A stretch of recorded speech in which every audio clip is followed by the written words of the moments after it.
sabar. Semoga menahan panasnya ini nantinya dibalas oleh Allah Subhanahu wa taala dengan dinginnya surga. Amin. Baik para jemaah Dhifullah Dhifur Rahman, Bapak Ibu yang saya hormati, wabil khusus al-ustadzina al-kiram alladzi sami'na wa ata'na. Saya Al-Fakir berdiri di depan para jemaah dalam tujuan untuk menceritakan sekedar pengetahuan yang saya tahu tentang sejarah baginda Rasulullah sallallahu alaihi wasallam. Awal mula Rasulullah sallallahu alaihi wasallam membangun Masjid Nabawi. Masjid Nabawi ini dulunya tanah pemilik anak yatim. Yang dibeli anak yatim, dua anak yatim yang dibeli oleh Rasulullah sallallahu alaihi wasallam dan dibangun Masjid Nabawi yang sekarang ini. Walaupun sebenarnya anak yatim itu tidak ingin menjual tanah itu, ingin mewakafkan. Tapi karena kehati-hatian Rasulullah, karena kesayangan Rasulullah kepada anak yatim, maka Rasulullah membeli tanah itu dan dijadikan Masjid Nabawi. Setelah itu Rasulullah tinggallah bersama para sahabatnya, sahabat Ansar dan sahabat Muhajirin. Jadi di Madinah ini ada dua, ada sahabat Ansar, ada sahabat Muhajirin. Apa perbedaannya antara sahabat Ansar dan sahabat Muhajirin? Sahabat Muhajirin yaitu sahabat yang ikut Rasulullah dari kota Mekah menuju kota Madinah berhijrah. Maka dikatakan sahabat Muhajirin, orang yang berhijrah. Yang kedua, sahabat Ansar, yaitu ahli Madinah, penduduk Madinah yang menolong Rasulullah dan beserta para sahabatnya, menampung Rasulullah beserta para sahabatnya di kota Madinah. Maka mereka disebutkan dengan sahabat Ansar, penolong agama Allah dan Rasulullah. Rasulullah sallallahu alaihi wasallam setelah melaksanakan haji wada dari kota suci Mekah Al-Mukarramah pada tahun 10 Hijriah, Rasulullah sudah merasakan sakit. Dan Rasulullah pun memberikan tanda-tanda bisyarah akan kewafatannya. Termasuk Rasulullah memberikan bisyarah tentang kewafatannya kepada para sahabatnya. Kala itu Rasulullah sallallahu alaihi wasallam bersama para sahabat dan Abu Bakar di dalam Masjid Nabawi. Karena Masjid Nabawi ini dulunya digunakan untuk sholat 5 waktu dan sekaligus madrasah untuk mengajar para sahabatnya. Maka Rasulullah setelah tahun 10 dari Hijriah, Rasulullah merasakan sakit. Mulai dari sakit kepala, saking sakitnya kepala Rasulullah mengikat kepalanya dengan sorban agar bisa meringankan sakit kepalanya. Nah, di sini Rasulullah mengisyaratkan kepada para sahabat, memberikan kabar bahwa Rasulullah bersabda, Allah Subhanahu wa taala menawarkan kepada hamba-hambanya, yaitu diangkat menjadi nabi dan rasul atau menjadi orang biasa, hamba biasa. Maka kata Nabi, dia atau menjadi orang kaya. Maka Nabi Muhammad bersabda, dia lebih memilih menjadi nabi atau menjadi orang biasa. Yang kedua, pilihan yang kedua, Allah Subhanahu wa taala tawarkan orang itu memilih menjadi rasul atau menjadi orang biasa atau menjadi rafiqul a'la. Apa kata Rasulullah? Maka orang itu memilih menjadi rafiqul a'la. Maka ketika itu mendengar Rasulullah menjawab orang itu akan memilih rafiqul a'la, seketika itu Abu Bakar As-Siddiq menangis. Karena kenapa? Para sahabat pun tercengang. Abu Bakar menangis dan bertanya, kenapa engkau ya Abu Bakar kok menangis? Padahal Rasulullah menceritakan tentang orang-orang yang akan dipilih pilihan oleh Allah Subhanahu wa taala. Tapi engkau sekarang menangis. Apa kata Abu Bakar? Kalian tahu enggak siapa yang diberi pilihan oleh Allah Subhanahu wa taala? Yang diberikan pilihan oleh Allah Subhanahu wa taala itu adalah Rasulullah. Jadi Rasulullah memilih Rafiqul A'la. Dalam artian Allah Rasulullah lebih baik bersama dengan Allah Subhanahu wa taala, dalam artian Allah Rasulullah memberi wafat. Jadi Rasulullah sebelum wafat ditawarin Bapak Ibu. Rasulullah mau wafat mah enggak? Kalau kita jangan ditawar, nggak ada tawar menawar. Jadi malaikat mau datang langsung main cabut aja. Coba ada tawar menawar, mungkin masih ada yang nawar ya.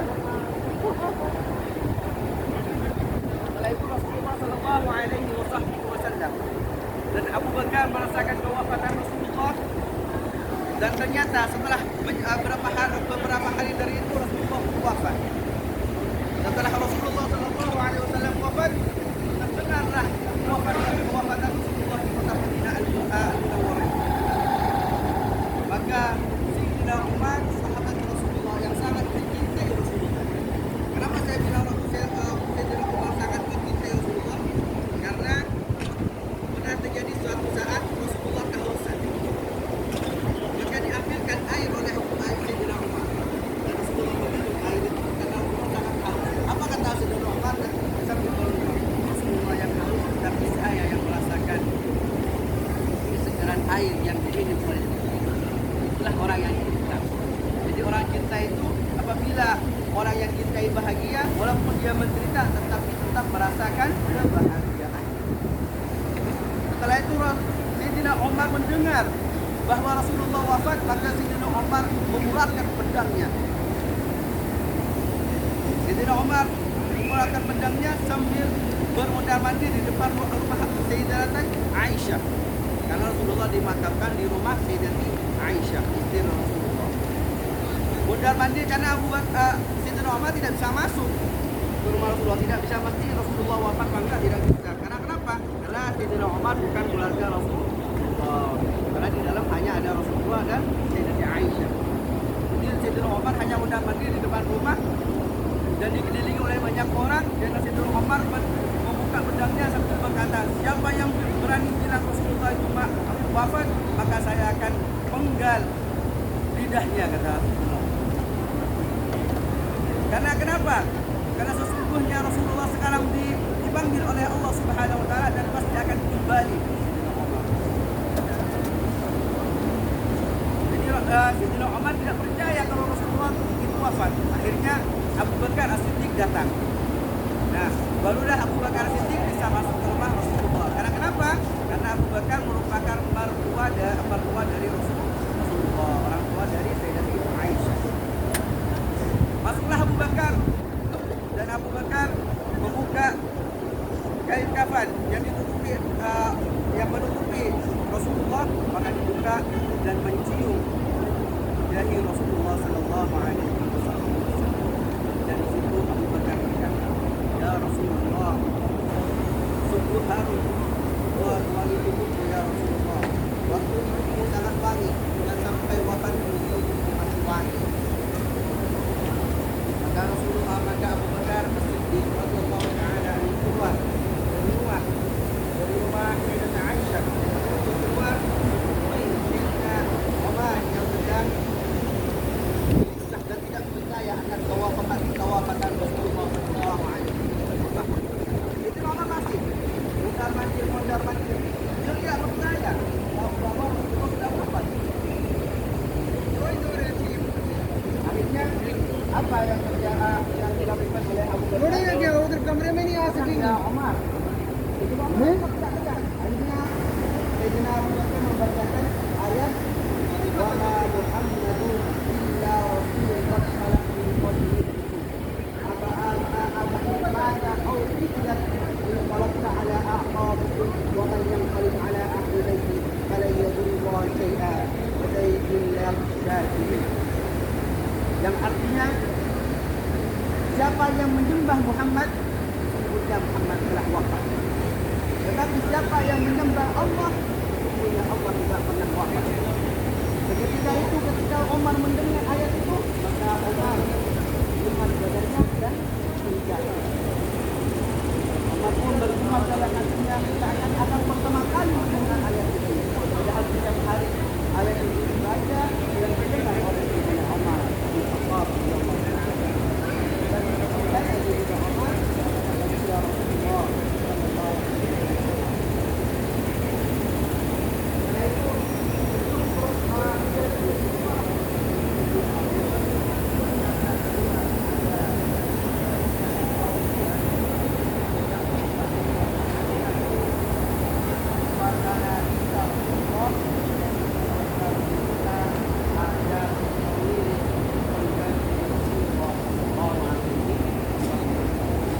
mereka bergumam di luar. Kalau Rasulullah wafat, siapa penggantinya? Siapa khalifah Rasulullah? Karena kalau tidak ada pemimpin, tentunya Madinah akan diserang oleh para kaum kafir. Ya, mereka didengar oleh Sayyidina Umar dan Sayyidina Abu Bakar, dan Sayyidina Umar dan Sayyidina Abu Bakar menghampiri mereka di tempat Bani Syarifah Ta'ala. Mana itu tempatnya? Di sebelah ini. Di pepohonan yang banyak ini, inilah tempat Bani Sa'idah. Ini Bani Tiyah. Di sanalah Rasulullah Abu Bakar dan Sayyidina Umar berumbuk dan menghampiri para kaum muhajirin untuk memilih siapa pengganti atau khalifah Rasulullah Sallallahu Alaihi Wasallam di Bani Syakifah bin Sa'ad. Itu yang dinamakan Bani Syakifah ya. Jadi itu dulunya emang tempat posko. Bahkan kalau di sekarang posko. Jadi mulai dari sebelum Rasulullah tempat itu memang dipergunakan untuk bermusyawarah.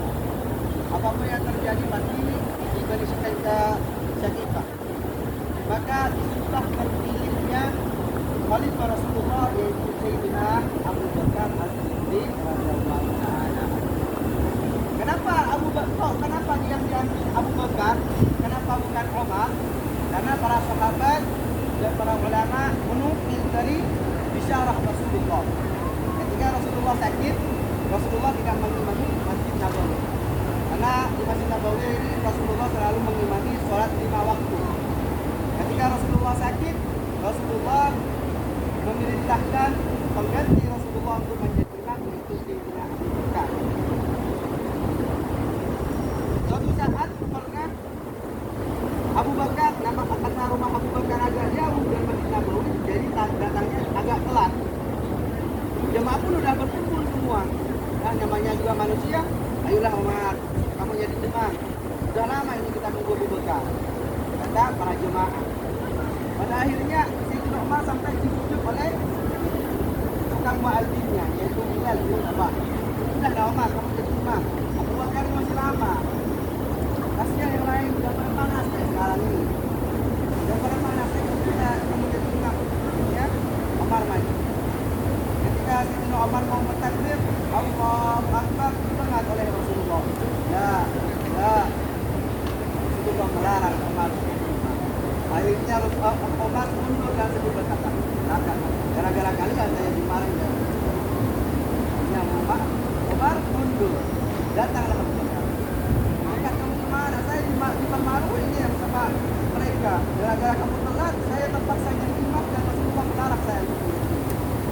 Nah, dari itulah diambil dalil Abu Bakar menjadi khalifah Rasulullah Sallallahu Alaihi Wasallam. Karena Abu Bakar mulai dari kecil oleh Allah Subhanahu Wa Taala dijaga tidak pernah memakan makanan haram dan tidak pernah menyembah berhala. Baik, itulah kurang lebihnya kisah Syakifah. Mungkin tadi bisa menambahkan.